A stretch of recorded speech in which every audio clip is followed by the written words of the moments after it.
Bien sûr, je veux vous mettre à l'aise. En fait, c'est nous les buvards. Rien de ce que j'ai dit ne sort de mon cerveau. C'est tout des choses qu'on a empruntées dans vos bouquins, dans vos notes.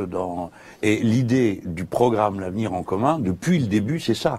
C'est recommencer le dialogue qui existait entre la politique et les intellectuels du pays, qui s'est rompu à un moment donné, mais rompu d'une manière très visible. On voit le nombre de responsables politiques qui n'ont pas lu un livre depuis quelque temps, quel qu'il soit d'ailleurs, même pas une bande dessinée.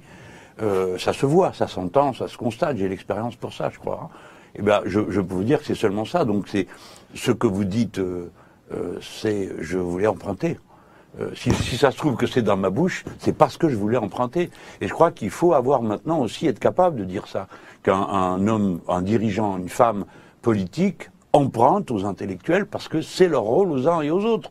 Et nous, notre rôle, on ne nous demande pas d'être des inventeurs. On nous demande de mettre en cohérence des choses, parce que vous dites une chose, vous en dites une autre. Peut-être que si nous avions dans cette pièce des poètes, des artistes du théâtre, ils nous diraient d'autres choses, et puis à un moment donné, il faut bien mettre tout ça en musique, comme on dit, et c'est ça le rôle du politique, construire de la cohérence.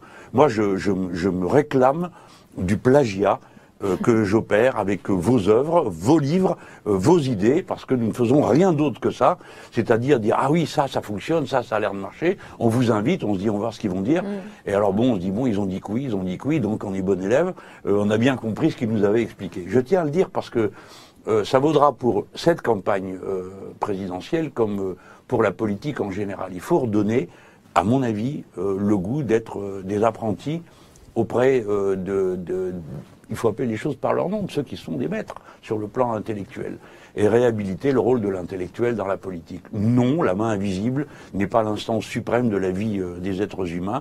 Ce qui est l'instance suprême, c'est notre pauvre, misérable machin gris qui est sous notre cheveu, qui s'appelle un cerveau.